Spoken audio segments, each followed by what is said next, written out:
तीसरा अध्याय। द्विशरीरी संत।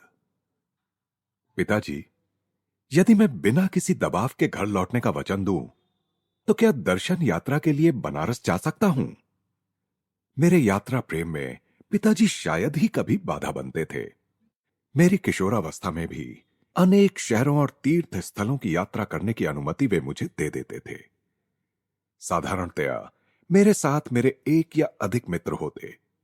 पिताजी द्वारा प्रदत्त प्रथम श्रेणी के पासों पर हम लोग आराम पूर्वक यात्रा करते। हमारे परिवार के खाना बदोश लोगों के लिए पिताजी का रेलवे अधिकारी का पद पूर्णतः संतोषप्रद था।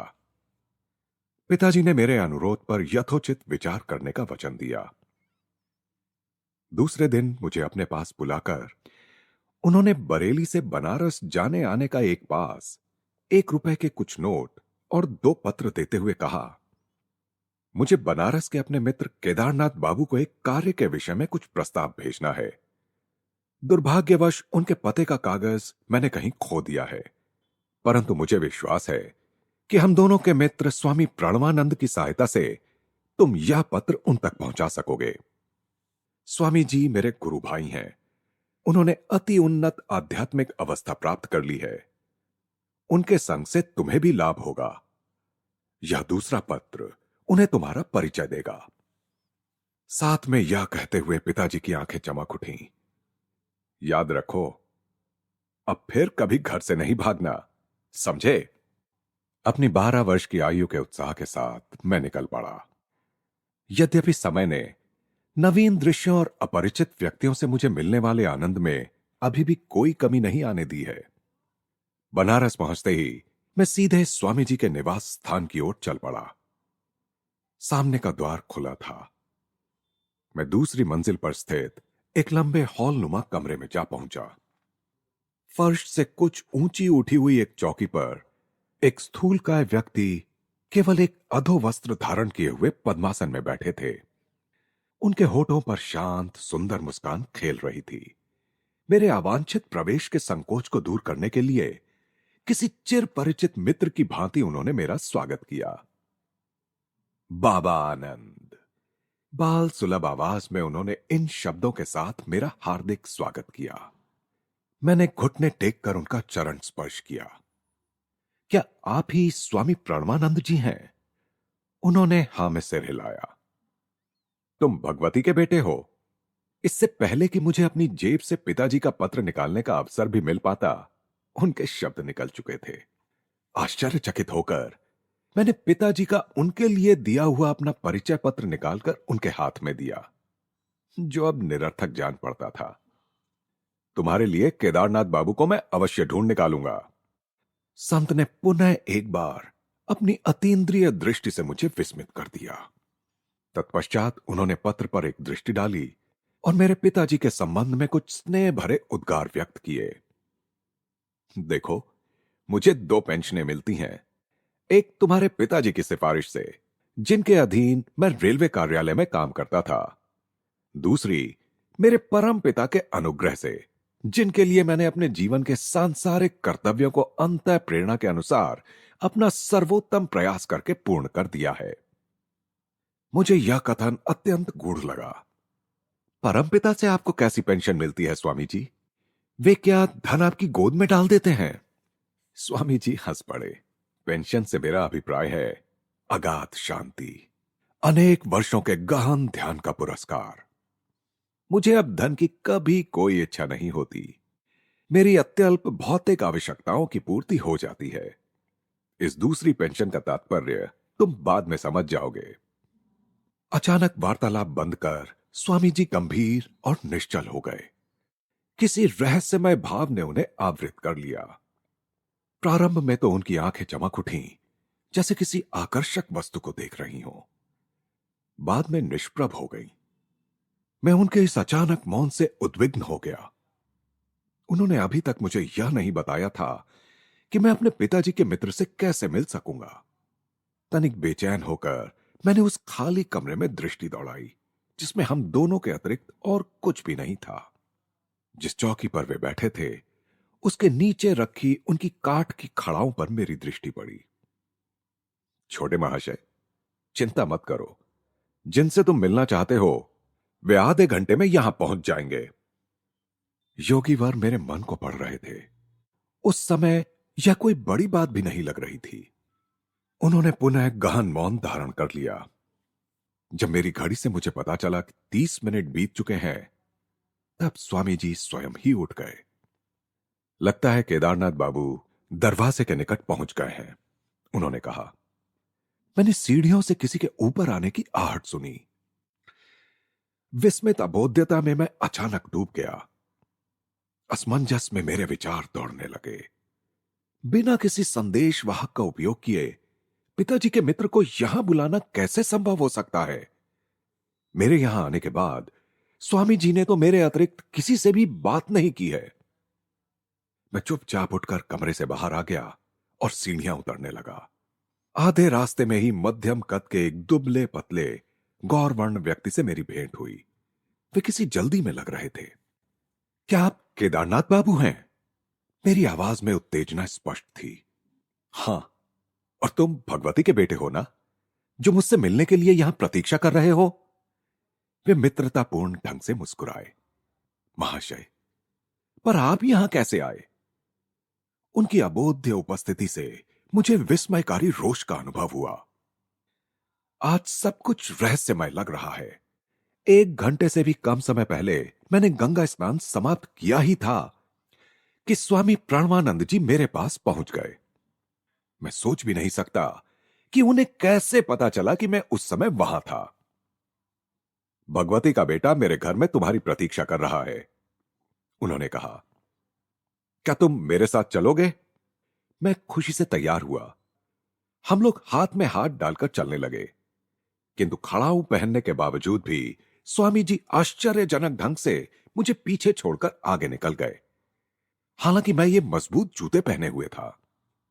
फिर प्रणवानंद जी ने अकस्मात रुककर मुझसे पूछा, मेरे घर पहुंचने में तुम्हें कितना समय लगेगा? लगभग आधा घंटा। मुझे अभी कुछ और काम है। उन्होंने एक रहस्यमय दृष्टि मुझ पर डाली। अब मुझे तुम्हें पीछे छोड़कर जाना होगा। तुम सीधे मेरे घर पहुंच जाओ, जहां मैं और भगवती का बेटा तुम्हारी प्रतीक्षा कर रहे होंगे।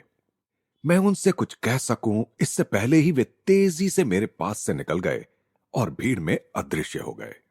मैं जितना तेज चल सकता था उतना तेज चलकर यहां पहुंचा हूं। केदारनाथ बाबू के इस कथन से मैं और भी हतबुद्धि हो गया।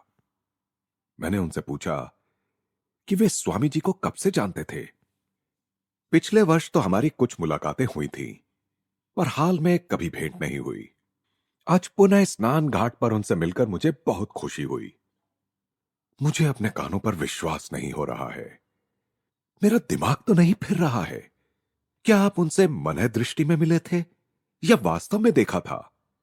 उनके हाथ का स्पर्श किया था और उनकी पदचाप सुनी थी? तुम कहना क्या चाहते हो? गुस्से से उनका चेहरा तमतमा गया। मैं तुमसे झूठ नहीं बोल रहा हूं। क्या तुम यह नहीं समझ पा रहे हो कि केवल स्वामी जी के द्वारा ही तो मुझे पता चल सकता था कि तुम यहां मेरी प्रतीक्षा कर रहे हो? पर यह देखिए, मैं 1 घंटा पहले यहां आया और तब से अब तक स्वामी प्रणवानंद जी एक क्षण के लिए भी मेरी दृष्टि से ओझल नहीं हुए। मैंने सारी कहानी उन्हें सुना दी और स्वामी जी और मेरे बीच का वार्तालाप भी उनके सामने दोहरा दिया। उनकी आंखें फैल गईं। हम लोग इस भौतिक युग में जी रहे हैं या स्वप्न देख रहे हैं? मैंने अपने जीवन में कभी भी इस प्रकार का चमत्कार देख पाने की आशा नहीं की थी। मैं तो समझता था ये स्वामी जी केवल एक साधारण मनुष्य हैं, और अब देखता हूं कि ये एक और शरीर भी धारण कर सकते हैं, उसके द्वारा काम भी कर सकते हैं। हम दोनों ने साथ साथ ही स्वामी जी के कमरे में प्रवेश किया। केदारनाथ बाबू ने चौकी के नीचे पड़ी खड़ाओं की ओर इशारा किया। देखो, ये वही खड़ाऊ हैं जो स्वामी जी ने घाट पर पहनी हुई थी, उन्होंने फुसफुसाकर कहा। उन्होंने केवल एक अधोवस्त्र पहन रखा था, जैसा उन्होंने अभी पहन रखा है। केदारनाथ बाबू ने जब स्वामी जी के चरणों में प्रणाम किया, तो स्वामी जी मेरी ओर देखते हुए विनोदपूर्ण ढंग से मुस्कुराए। तुम इस सबसे इतने स्तंभित क्यों हो? दृश्य जगत की सूक्ष्म एकता सच्चे योगियों से छिपी नहीं रहती। मैं सुदूर कोलकाता में रहने वाले अपने शिष्यों के सामने क्षण भर में प्रकट होकर उनसे वार्तालाप कर सकता हूं। वे भी इसी प्रकार स्थूल जगत की प्रत्येक बाधा को अपनी इच्छानुसार पार कर सकते हैं। शायद मेरे बाल हृदय में आध्यात्मिक उत्साह जगाने के उद्देश्य से ही स्वामी जी अपने दूर श्रवण और दूरदर्शन के योग बल के बारे में मुझे बताने के लिए राजी हुए। परंतु उत्साह के बदले मुझे विस्मय युक्त भय का अनुभव हुआ। चूंकि मेरी ईश्वर खोज एक विशिष्ट गुरु श्री युक्तेश्वर जी के मार्गदर्शन में ही होनी तय थी, जिनसे मैं अभी मिला भी नहीं था। अतः प्राणवानंद जी को अपना गुरु मानने की कोई प्रवृत्ति मेरे मन में नहीं उठी। मैंने यह सोचते हुए उनकी ओर सशंकित मन से देखा कि मेरे सामने बैठे हुए वे स्वयं ही थे या उनका प्रतिरूप था। स्वामी जी ने मेरी ओर आत्मज्ञानोदय कराने वाली दृष्टि से देखते हुए तथा अपने गुरु महाराज के विषय में कुछ प्रेरणादायक बातें बताते हुए मेरी अशांति दूर करने की चेष्टा की। जितने योगियों को मैं जानता हूं, उन सब में लाहिड़ी महाशय सबसे महान योगी थे। वे नरदेह में साक्षात ईश्वर थे। मैंने मन ही मन सोचा कि जब शिष्य भी इच्छा मात्र से एक और रक्त मांस का शरीर धारण कर सकता है, तब उसके गुरु के लिए कौन सा चमत्कार करना असंभव होगा। गुरु की सहायता कितनी अमूल्य होती है, वह सुनो। मैं गुरुदेव के एक अन्य शिष्य के साथ नित्य रात को 8 घंटे ध्यान किया करता था। दिन में हम दोनों रेलवे कार्यालय में काम करते थे। क्लर्क के कार्य निर्वाह में कठिनाई होते देख पूरा समय ईश चिंतन में लगाने की मेरी इच्छा हुई। 8 वर्ष तक आधी रात मैं ध्यान में ही बिताता था। इस साधना के अद्भुत परिणाम मुझे प्राप्त होते थे। गहरी आध्यात्मिक अनुभूतियों से मन में ज्ञान का प्रकाश फैलता था। परंतु उस अनंत परम तत्व और मेरे बीच सदैव एक छीना पर्दा बना रहता था। अतिमानवीय एकाग्रता और निष्ठा के साथ प्रयास करते रहने पर भी मैंने पाया कि परम निर्विघ्न एकात्मता से मैं वंचित हूं। एक दिन सायंकाल मैं लाहिड़ी महाशय की सेवा में उपस्थित हुआ और मध्यस्थता के लिए मैंने उनसे प्रार्थना की। हठपूर्वक सारी रात मैं उनसे आग्रह करता रहा, करुणा सागर गुरुदेव, मेरी आत्मा इतनी तड़प रही है कि मैं उस प्राण प्रिय परम प्रेमी के प्रत्यक्ष दर्शन बिना अब और जीवित नहीं रह सकता। तो मैं क्या कर सकता हूं? तुम्हें अधिक गहराई से ध्यान करना पड़ेगा। मैं आपसे प्रार्थना करता हूं, हे प्रभु, मेरे स्वामी, मैं आपको अपने समक्ष इस भौतिक शरीर में प्रकट देख रहा हूं। मुझे आशीर्वाद दीजिए कि आपके अनंत स्वरूप में मैं आपके दर्शन कर सकूं। लाहिड़ी महाशय ने आशीर्वाद मुद्रा में हाथ उठाते हुए कहा, तुम अब जाकर ध्यान करो। मैंने तुम्हारे लिए ब्रह्म से प्रार्थना कर दी है। अपरिमित आनंद से उल्लसित होकर मैं घर लौटा। उस रात ध्यान में मुझे अपने जीवन के ज्वलंत चरम लक्ष्य की प्राप्ति हो गई। अब मुझे निरंतर व आध्यात्मिक पेंशन मिल रही है। उस दिन से फिर कभी वह आनंद पूर्ण सृष्टा माया के किसी पर्दे के पीछे छिपकर मेरी दृष्टि से ओझल नहीं हुआ। प्रणवानंद जी का मुखमंडल दिव्य तेज से दमक रहा था। एक अलौकिक शांति मेरे हृदय में प्रविष्ट हुई। सारा भय नष्ट हो गया। फिर स्वामी जी ने एक और गुप्त बात मुझे बताई। कुछ महीनों बाद मैं फिर लाहिड़ी महाशय के चरणों में उपस्थित हुआ और उनके असीम वरदान के लिए कृतज्ञता प्रकट करने का मैंने प्रयास किया। फिर मैंने दूसरी एक बात छेड़ी, दया निधान गुरुदेव, मैं अब ऑफिस में काम नहीं कर सकता। कृपा करके मुझे मुक्त कर दीजिए। ब्रह्म मुझे निरंतर मदमस्त बनाए रखता है। अपनी कंपनी से पेंशन के लिए अर्जी करो। इतने अल्पकाल की नौकरी के बाद मैं पेंशन के लिए क्या कारण बता सकूंगा? जो मन में आए वही बता दो। अगले दिन मैंने पेंशन के लिए आवेदन दे दिया। डॉक्टर ने समय पूर्व पेंशन के लिए कारण पूछा। काम करते समय मेरी रीढ़ में मुझ पर काबू करने वाली कोई अत्यधिक तीव्र संवेदना उठती है। वह पूरे शरीर में फैल जाती है और फिर मैं अपने कर्तव्यों का निर्वाह करने में असमर्थ हो जाता हूं। और कोई प्रश्न किए बिना डॉक्टर ने पेंशन के लिए मेरे पक्ष में बहुत अच्छी सिफारिश लिख दी और मुझे शीघ्र ही पेंशन मिल गई। मैं जानता हूं कि डॉक्टर और तुम्हारे पिता सहित सब संबंधित रेलवे अधिकारियों के माध्यम से लाहिड़ी महाशय की दैवी इच्छा ही कार्य कर रही थी। उन लोगों ने लाहिड़ी महाशय के दैवी निर्देश का अपने आप ही पालन किया और मुझे अखंड ईश चिंतन के लिए मुक्त कर दिया। इस असाधारण रहस्योद्घाटन के उपरांत स्वामी प्रणवानंद जी दीर्घ काल तक मौन रहे। जब मैं भक्ति भाव से उनका चरण स्पर्श कर उनसे जाने के लिए अनुमति मांग रहा था, तब उन्होंने आशीर्वाद दिया। तुम्हारा जीवन सन्यास और योग मार्ग के लिए है। तुम्हारे पिताजी और तुम्हारे साथ मेरी फिर एक बार भेंट होगी। अनेक वर्षों के उपरांत ये दोनों ही भविष्यवाणियां सत्य सिद्ध हुईं। धीरे धीरे घिरते जा रहे अंधकार में केदारनाथ बाबू मेरे साथ साथ चल रहे थे। मैंने उन्हें पिताजी का पत्र दिया, जो उन्होंने सड़क पर लगी रोशनी के प्रकाश में पढ़ा। तुम्हारे पिताजी ने इसमें अपनी रेलवे कंपनी के कोलकाता कार्यालय में मुझे एक पद ग्रहण करने का प्रस्ताव दिया है। स्वामी प्रणवानंद जी को मिलने वाली पेंशनों में से कम एक पेंशन का अधिकारी हो पाना कितना सुखद होता, परंतु यह असंभव है। मैं बनारस छोड़कर नहीं जा सकता।